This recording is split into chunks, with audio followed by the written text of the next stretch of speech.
Welcome to Whisper's Secrets. Don't forget to subscribe, like, and hit the bell. Let's start. My name is Noah Caldwell. I'm 39 years old, a cybersecurity consultant with over 18 years of experience. I specialize in threat intelligence, forensic recovery, and counter-intrusion protocols for high-net-worth clients and sensitive infrastructure. In short, my work is detail-obsessed, paranoid by design, and guided by two principles: know everything and trust no one. Ironically, I trusted my wife. Amanda and I had been married for 9 years. We lived in a 3-bedroom ranch house outside Denver. Quiet, safe, stable. 2 Labrador retrievers. A backyard big enough to host barbecues in the summer and get buried in snow come January. It wasn't glamorous. But it was ours. Or so I thought. In hindsight, there were signs. There always are. It began with a girls' trip. Amanda had talked about needing a break. Something to recharge, she said. Me and the girls are going to San Diego. Just 5 days. Spa stuff. Beach. Wine. Sure, I thought. Everyone deserves a break. I booked a dog sitter for the weekend. Gave her space. Encouraged her to go. I even sent her flowers to the hotel the first night. Roses with a card, "You deserve the ocean. I love you. And she responded with heart emojis. A beach selfie. A bubbly, "You're the best." Then radio silence. At first, I chalked it up to her being busy. Maybe she lost her charger. Maybe her phone died. Maybe she was just disconnected and enjoying herself. By the 3rd day, something didn't feel right. I texted twice. Called once. No response. I logged into our shared Chase account. That's when the floor dropped out. Nearly $27,500 was missing. Not in one clean sweep. Not a single transaction that might trigger a fraud alert. It was surgical. $2,000 here. $3,400 there. Transfers to new external accounts I didn't recognize. My heart started pounding. I downloaded the transaction log. There were new Venmo transfers to people I'd never heard of. A luxury Airbnb rental in La Jolla. A wire labeled brokerage transfer. She was liquidating. And fast. That's when her message came. Noah, I know this is hard, but I've made a decision. I'm staying in California. I need space. Please don't try to contact me. It's better this way. Better? For who? I sat there for 20 straight minutes, rereading it. The kitchen was dead quiet except for the dogs scratching at the back door, wondering why their walk hadn't happened. This wasn't a goodbye. It was a vanishing act. I stood up. Grabbed my jacket. Took the dogs for a walk like I always did. Same trail through the foothills. Same quiet neighborhood with the same neighbors trimming their hedges, checking their mail, living their lives. But I wasn't in the same life anymore. Amanda didn't just leave me. She took everything. The money. The plans. The trust. And the worst part? She thought I wouldn't be able to do anything about it. She thought she'd outmaneuvered me. But she didn't know who I was. Not really. Because while she was sipping mimosas on some coastal terrace with her girlfriends, or more likely someone else, I was preparing something else entirely. Not a plea for answers. Not a fight. A reckoning. What Amanda had forgotten, or maybe never understood, was that my world revolved around patterns. Trails. Traces. Nothing truly disappears online, not if you know how to look. While she was draining accounts and resetting passwords, I was already running packet tracebacks, monitoring login fingerprints, and reviewing IP drift logs from our shared devices. The VPN I'd installed on our home network didn't just provide security. It stored activity. Every website. Every location ping. Every transaction timestamp. It took me less than 3 hours to map out her movement since arriving in California. She had booked an Airbnb under a fake name. Paid for using a newly created American Express card connected to a Shell checking account. Registered to an LLC she'd opened 5 months earlier. She hadn't just left me. She'd planned this for months. It was methodical. Calculated. But not smarter than me. I compiled a file. Labeled every suspicious transaction. Pulled metadata from her phone backups. Traced 2 email aliases she thought were hidden behind throwaway domains. They weren't. One was registered using her iCloud credentials. The other had login overlaps with our Netflix account. It was almost insulting how sloppily she'd executed it. By 9 p.m. that night I had recovered the full chain of withdrawals from our Chase account. Located the Airbnb. Identified a man named Corey R. Linked to her transfers. Downloaded 3 months of location data from her Google Maps timeline.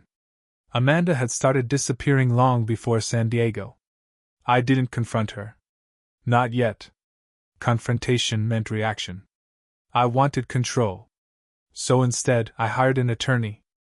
A quiet, sharp woman named Laura Knox who specialized in asset protection and high-conflict divorces.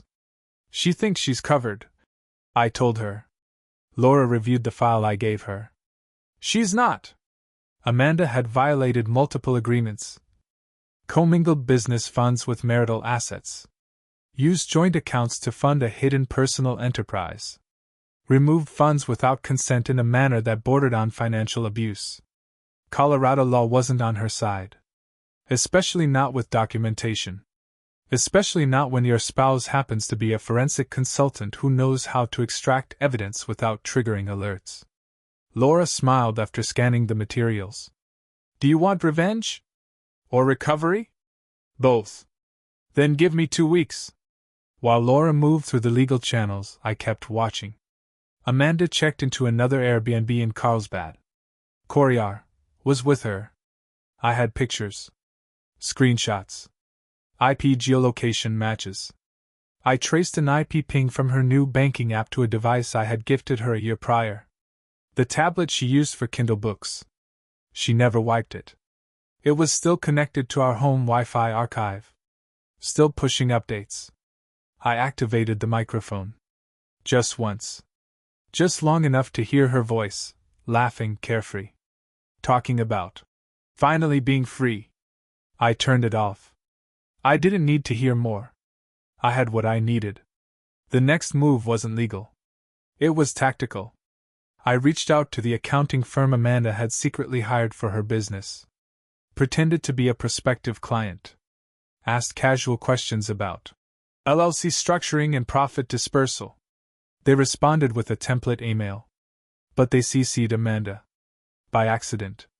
Now I had the name of her registered business, her EIN, her partner, and the original date of incorporation. It was over. Not in emotion. But in data. I didn't cry.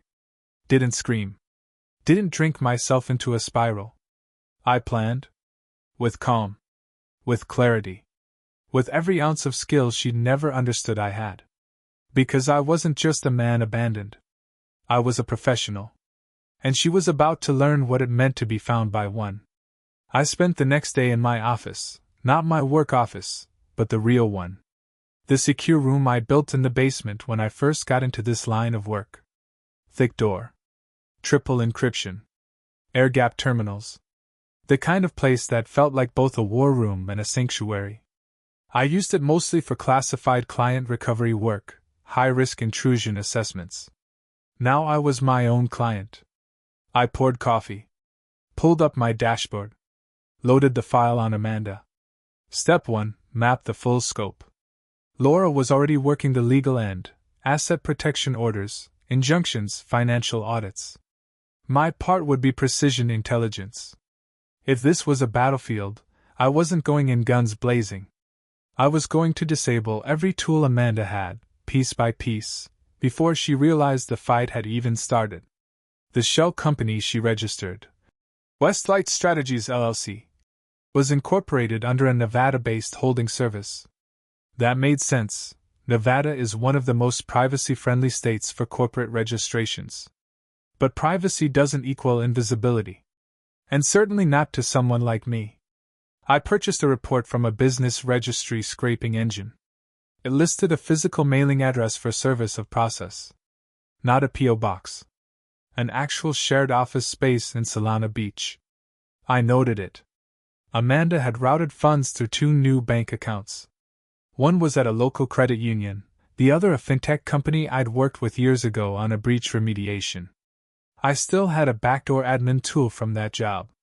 Nothing illegal, just an exploit that hadn't been patched correctly, allowing me to track login patterns and transaction metadata. And just like that, I had access. It wasn't about cleaning her out. I wasn't going to stoop to her level. But I was going to freeze every asset she touched. Every dollar she moved would get tagged. Every vendor she used would be flagged for audit. Every third party she collaborated with would receive a letter of inquiry from my attorney, along with a polite reminder that commingling marital assets in a business venture under false pretenses was a prosecutable offense. Amanda wasn't a criminal mastermind. She was just greedy. She thought she was safe because she'd moved quickly. But what she didn't understand is that in cyberforensics, speed means nothing without discretion. And she'd been very, very sloppy. By midweek, Laura had filed the emergency order. Amanda received a notice from the court. The contents of all joint accounts were now under protective hold. The Chase account. The credit union account. The crypto wallet she tried to sneak past me using a third-party mobile exchange. All frozen. Her card declined at a high-end sushi restaurant in Encinitas. I know this because she texted me. "What the hell did you do?" I didn't respond. Laura did. Through her attorney. "All inquiries must go through counsel." Then the emails started. From Amanda. "You're being vindictive. We can work this out. I only left because I felt suffocated." Classic Darvo. Deny, attack, reverse victim and offender. I flagged each one. Documented tone. Language. Attempted manipulation. They would come in handy later. By Friday, Amanda's attorney reached out. "We're requesting mediation." Laura didn't blink. "No. We'll see you in court." Amanda had tried to end our marriage with a text and take half of everything we built. She didn't deserve courtesy. She deserved consequences. I'd also found Coriar. He wasn't just her fling. He was her business partner. Turns out, Westlight Strategies LLC was originally registered under his name before Amanda was added. Their timeline? It went back nearly 10 months. Long before the girls' trip. Long before the "we need time apart" conversation. So I called in a favor. A contact of mine at a Southern California data recovery firm owed me a small debt. He pulled apartment surveillance logs from a complex where Corey had been listed as a guest multiple nights. He showed up with Amanda on half a dozen occasions. Different cars. Sometimes disguised. Sometimes not. They had been living a second life. Laura filed a second motion. We were now pursuing not just divorce but full reimbursement for stolen funds, fraud, and malicious concealment of assets. This wasn't just a separation. It was a dismantling. And Amanda was unraveling. She emailed me again. "You're humiliating me. This isn't fair. I didn't plan it this way." She had. Every dollar she moved. Every receipt she forged. Every moment she told me she loved me while booking plane tickets to see him. She planned it all. So I planned my reply just as carefully. I sent her a single sentence. "I know." The court date was set for 6 weeks later. But Amanda's facade didn't last that long. By week 3, Corey had backed out. He didn't want to get dragged into litigation. Didn't want his name tied to a woman who had emptied her husband's accounts. She tried to call me that night. I let it ring. She followed with another message. "Please. Can we just talk?" I blocked her number. Meanwhile, I filed the taxes. Because someone had to. Amanda hadn't touched a return in 3 years. Now she owed over $12,000 in penalties. I filed for relief under IRS innocent spouse rules. Approved. That bill was hers now. In my spare time, I reviewed our prenup. Amanda thought it was outdated. But she hadn't read the addendum we signed in year 5, during the refinancing of our home. Clause 7.3.1. In the event of willful abandonment, the aggrieved parties shall retain all rights to liquid assets up to 100% of premarital value. She'd initialed it herself. She didn't know that Laura had helped write it. We were prepared long before she thought she needed to escape. At night, I sat by the fire pit in our backyard. The dogs snored beside me. And I stared at the stars, thinking not about what I'd lost, but what I'd reclaimed. My clarity. My peace. My control. She thought she'd ruined me. All she did was sharpen me. And that edge would carry into every room we stepped into next. Court. Or otherwise. 6 weeks passed faster than I anticipated. Each day was a mix of preparation, documentation, and silence. Amanda didn't reach out again after I blocked her. Her attorney tried to push Laura for mediation again, twice, but Laura didn't budge. We were heading to court, and every move we made was deliberate. Measured. Calm. I didn't need anger. I had evidence. I had leverage. And more than that, I had the truth. The morning of the hearing, I arrived at the courthouse 20 minutes early. I wore a navy blue suit, the same one I wore when I closed our first house. It wasn't flashy. It wasn't new. But it reminded me of something important: who I was before Amanda tried to erase me. Laura met me in the parking lot. No nonsense. No pep talks. Just a small nod and a briefcase full of carefully tabbed documents. "She's already inside," Laura said. "Nervous?" I asked. "No," she said. "She should be." Inside the courtroom, Amanda sat beside her attorney, nervously tapping the edge of the desk. Her appearance was different. No makeup. No polish. Her shoulders were slumped. She looked small in a way I hadn't seen since the early days of our relationship. She didn't look at me. Good. I didn't come for theatrics. I came for resolution. The judge, a middle-aged woman with sharp eyes and no tolerance for drama, entered, called the session to order, and immediately asked for opening statements. Amanda's lawyer started with the classic defense. This was a marriage that broke down naturally over time. My client felt emotionally abandoned. She sought a fresh start. There was no malicious intent in her financial decisions. The judge raised an eyebrow. Yet your client removed $27,000 without disclosure, and relocated permanently to another state without prior notice to her spouse. The lawyer stammered. Laura stood up, slow and steady. "Your Honor, we will provide documentation proving that the respondent began executing a systematic financial extraction plan 9 months before she informed my client of any separation." She clicked her remote. On a screen, Slide 1, the bank withdrawals. Slide 2, the shell company registration. Slide 3, her Airbnb stays. The judge leaned forward. Amanda's attorney objected. These materials were gathered through unauthorized surveillance. Laura was ready. All collected through devices owned jointly during the marriage, through passive, legal backups, and supported by financial logs with matching timestamps. Objection overruled. Amanda looked like she'd swallowed glass. It got worse for her. We played audio from one of the synced devices, nothing invasive. Just her voice, joking about draining accounts. Laughing. Telling Corey, "He's probably still at his desk, clueless." The judge frowned. "Is Mr. Corey in attendance?" Amanda's attorney cleared his throat. "He declined to participate." "Smart man," the judge muttered.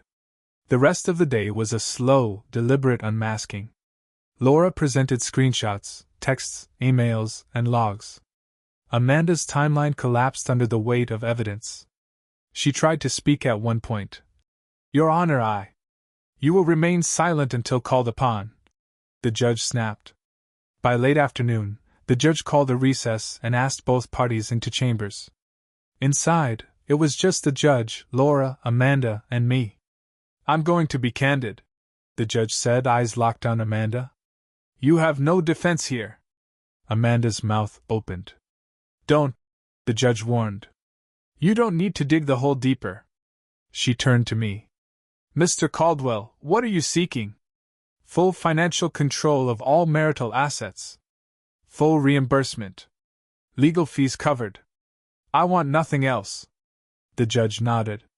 That's more generous than I would be. She looked back at Amanda. You are hereby ordered to repay the full amount siphoned from joint accounts, surrender all claims to the Denver property, and assume all individual debt incurred during your time in California. You will also be responsible for the plaintiff's legal fees in full. But, one more word, the judge said, and I'll hold you in contempt. Court adjourned 40 minutes later. Amanda left without a word. No eye contact. No closure. She came in expecting a battle. She left defeated by facts. Outside, Laura finally exhaled. That went exactly as expected. I shook her hand. You were perfect. No, she said. You were. You didn't break. Back home, I lit a fire in the pit. Let the dogs run free. Poured a glass of bourbon. My account was full again. My name was clean. Amanda was officially history. But this wasn't victory. Not really. It was balance restored. Peace earned. There's a difference between revenge and resolution. And I had just walked out of court with both. Days after the courtroom verdict were quiet. Not empty. Not numb. Just quiet. Like standing in the aftermath of a hurricane that didn't destroy your house, but shook its foundations so thoroughly, you walk every hallway and still wait for the creak of collapse. I spent the next morning doing something small, making coffee. Fresh ground beans, stovetop kettle, ceramic mug. No rush. No distractions. The kitchen light was soft. The dogs waited quietly for breakfast. And for the first time in what felt like months, I breathed. Not just inhaled, breathed. Long, full, unguarded. No paranoia.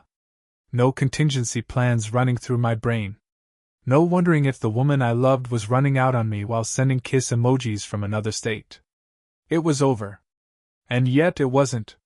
Because when betrayal ends, the work begins. First came the estate planning. I called my financial advisor. We restructured everything. All accounts, rekeyed, reauthenticated. Property titles scrubbed. Access permissions cleared. Beneficiaries updated. Digital identity reset from scratch. Amanda had touched too many systems. I wasn't going to rebuild anything she could ever find again.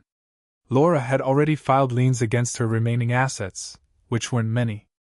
The court had ruled quickly, but collecting from someone who had already burned through thousands with reckless speed meant there were holes where assets should be. I didn't care about chasing it anymore.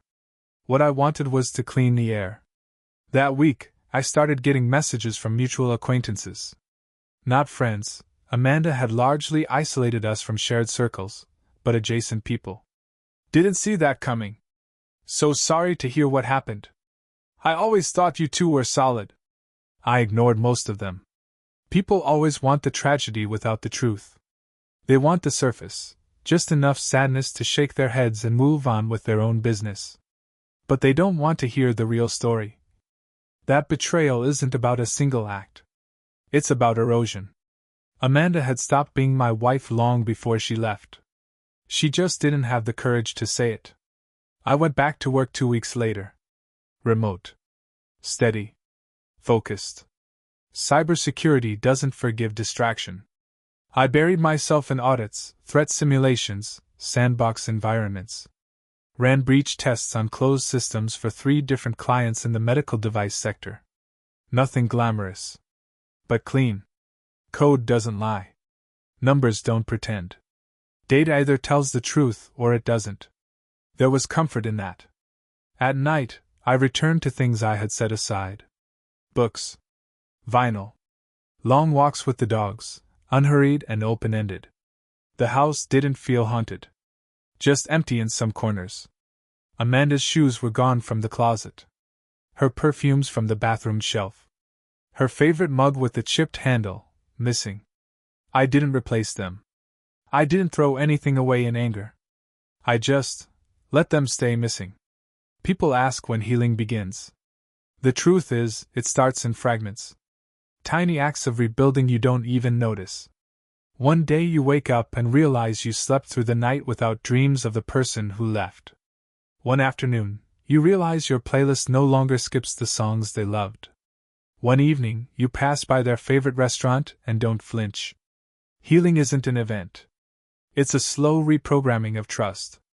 Not in others. In yourself. That you'll be okay again. That not everyone will lie. That you are still worth showing up for. In April, I got a letter. From Amanda. Handwritten. 2 pages. No return address. The first line. I don't expect you to read this, but I needed to write it. She explained. Sort of. About how she felt small. Trapped. Invisible in our marriage. How she resented the calm I brought. How she mistook it for detachment. How Corey made her feel seen. He was a mirror, she wrote. But you were the frame. Whatever that meant. She didn't apologize. She didn't ask for forgiveness. She just said she hoped I found peace. I folded the letter. Put it in a drawer. Didn't respond. Some things don't need dialogue. Just closure. Summer rolled in. I took a trip. Utah. Just me and the dogs. 3 days off-grid. No reception. No pings. No memories to chase or destroy. I watched the stars from the roof of my truck. I wrote a few words each morning in a leather journal. Not about her. About me. What I wanted next. How I could trust again. What it meant to be whole without someone else's affirmation. The house didn't feel empty anymore when I got back. It felt earned. Cleansed. My space again. One night I lit the fire pit, poured a drink, and opened a blank document. Title: How to Survive the Worst Day of Your Life. I didn't know if it would become a book, a letter, or a post I'd delete. But it felt good to write it. To claim the story? Not as a victim, but as a man who walked through the fire and didn't burn. It was late July when something shifted. I'd been back from Utah for a few weeks, slipping into my rhythm like a man who'd learned how to breathe again. The house felt cleaner. Not because I scrubbed it, but because it had stopped feeling haunted. I no longer turned toward the sound of the front door opening, expecting someone who'd long ago left. I started reading at night again, real books, not PDFs or news summaries. I dusted off my old telescope. Cooked meals instead of heating leftovers. Invited people over, slowly. And then, one Saturday, I drove into town to get a replacement part for the mower. At the checkout counter, she stood next to me, late 30s, short brunette hair, holding a basket of garden tools and 2 bags of potting soil. She smiled.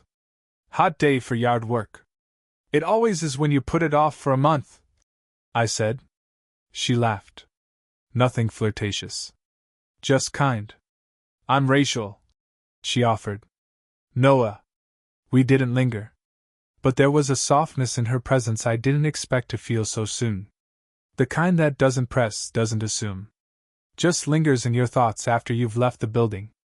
A week later, we bumped into each other again, this time at the dog park. Boone was chasing a tennis ball. Her golden retriever was laying flat under the nearest shade tree, panting. Yours the overachiever? She asked. Every time. Mine's smarter. We sat on the bench. Talked about dogs, books, the coffee place that used to be a gas station. It was the most ordinary conversation I'd had in a year. And maybe that's why I remembered it so clearly. Because it didn't revolve around pain. Or loss. Or what had been taken from me. It revolved around now. I didn't ask for her number. She didn't offer. But 2 days later, I found myself at the same bookstore she mentioned during our talk. Coincidence? Maybe. Maybe not. She was there, sitting on a bench outside, reading. You again, she said. You stalking me now? She smiled. I like paperbacks. And this bench. I sat next to her. No rush. No pressure. We talked for over an hour. I told her the truth in pieces. Not about Amanda, not yet, but about the way life had collapsed, then slowly stitched itself back together. She didn't pry. Just listened. We all fall apart, she said. The trick is who you decide to become afterward. We exchanged numbers. That night, we texted about a local trivia night and whether Boone or her dog, Clover, would win in a pie-eating contest. I hadn't smiled at my phone in months. 2 weeks later, we had dinner.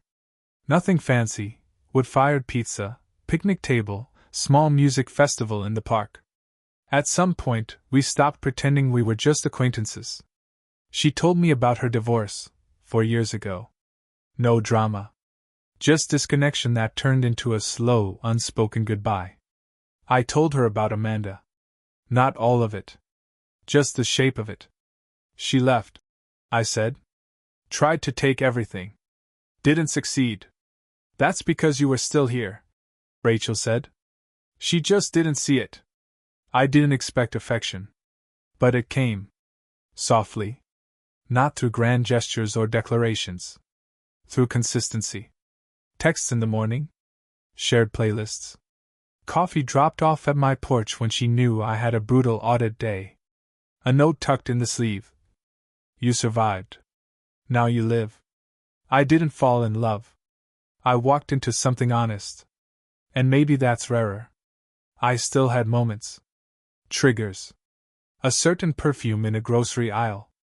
The way a woman laughed at a sidewalk table and for a second, sounded exactly like Amanda. But those moments didn't anchor me anymore. They passed. Like smoke. Boone loved Rachel immediately. Clover tolerated Boone. They became our silent counsel. 2 dogs, 2 people, and a little bubble that didn't need fixing. It just needed time. We didn't label it. Didn't post it. Didn't overthink it. She came over one night in early fall with a bottle of wine and a movie I hadn't seen. We sat on the couch. Didn't touch for an hour. Then she leaned her head on my shoulder. That was enough. By October, I realized something startling. I hadn't thought about Amanda in days. Not with anger. Not with longing. Not with anything at all. The fire had gone out. Not because time heals. But because I had something better to warm me now. Rachel never asked me to be anything I wasn't. She didn't expect poetry. She expected honesty. I gave it. Not because I felt obligated. But because I could. Because she met my truth with calm. Because she gave space when silence was needed. And laughter when it wasn't. One night she asked, "Do you ever wonder what she thinks now? Amanda?" "Yeah. After all of it." I shook my head. "She lives in the past." "And you?" "I live here." She kissed me. Slow. Certain. And the chapter closed. For real this time. Winter came slowly that year, the first snow arriving in November like a whisper instead of a storm. Rachel and I were standing in the yard when the flakes started falling, soft, silent, unhurried. Boone barked once and bounded into the field behind the house. Clover, predictably, watched from the porch with a look that said, "I'll pass." "First snow," she said. "Clean slate," I replied. We stood there for a while, either of us moving. There was something in the air that night. Not nostalgia. Not melancholy. Something quieter. Wholeness. The holidays were simple. No grand gestures. No flights across the country to attend uncomfortable dinners with people who didn't really know us. Just fires in the hearth, blankets on the couch, shared meals, and slow mornings. Rachel made cinnamon rolls from scratch. I burned the bacon. We laughed. It was enough.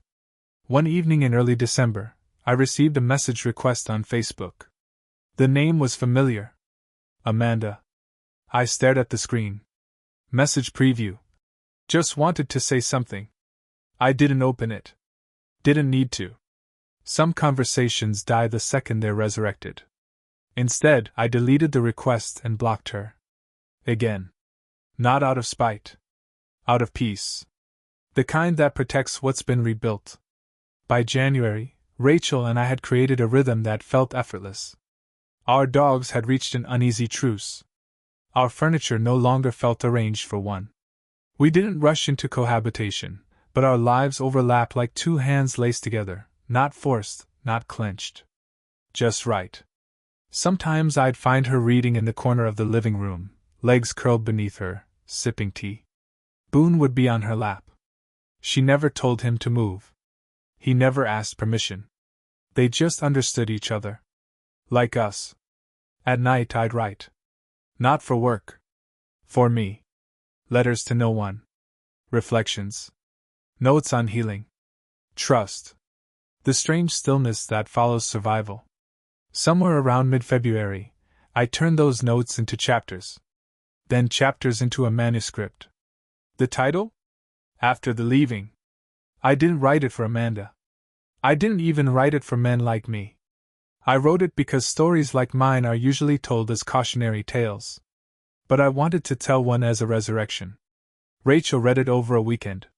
She handed it back to me Monday morning with tears in her eyes and said only one thing. "You're not broken anymore." I believed her. Because she wasn't trying to convince me. She was just observing the truth. By spring, I'd submitted the book to 2 small publishers. One rejected it. The other didn't. "We don't want to sensationalize it," the editor said on our first call. "We want to keep it raw. Real. Like you." It came out in September. Small print run. Modest release. But it found people. Emails came in. "Thank you for putting words to what I couldn't explain. I thought I was alone. Reading your book felt like breathing for the first time." I didn't need the attention. But I welcomed the connection. Because pain isolates. And story stitches people back together. Rachel was there for the launch event. Bookstore, folding chairs, cheese cubes on tiny toothpicks. She didn't dress up. She didn't need to. She sat in the front row and smiled every time I looked up. Afterward, I signed books until my hand cramped. Then we went home. No party. No interviews. Just us. 2 dogs asleep by the fire. 2 people who had learned how to start again. That winter, she moved in officially. No big conversation. She just brought a few more sweaters, some houseplants, and one of those tea kettle diffusers that made the whole place smell like eucalyptus. It felt right. It felt permanent. I never remarried. Not because I didn't believe in it, but because what Rachel and I had didn't need proof. It was steady, honest, and resilient in ways rings and paper could never guarantee. One night she asked, "If you could go back, would you change any of it?" I thought about that. No. Even the pain? Especially the pain. Because without it, I'd still be asleep in a life I didn't know was bleeding out beneath me. Because without it, I'd never have known the strength I carried when everything else was stripped away. Because without it, I never would have found her. I still get asked about Amanda. Sometimes in interviews. Sometimes by people who know only the edges of what happened. What would you say to her now? My answer is always the same. Nothing. Because peace doesn't require a sequel. Years passed. Boone slowed down. Clover got grumpier. We built a garden. Watched sunsets. Taught ourselves to make bread during a week-long power outage just for fun. Laughed a lot. Not because everything was perfect, but because we knew how close we'd come to losing the chance to build something real. Looking back, my life didn't end the day Amanda left. It began. Pain just knocked down the walls I'd been too afraid to climb over. And on the other side was Rachel. And me. Finally becoming the man I should have been all along. Not bitter. Not broken. Just whole. Thank you for being with us on Whisper's Secrets. If you enjoyed this, leave a like, drop a comment, and be sure to subscribe. The secrets are waiting to be revealed. See you soon.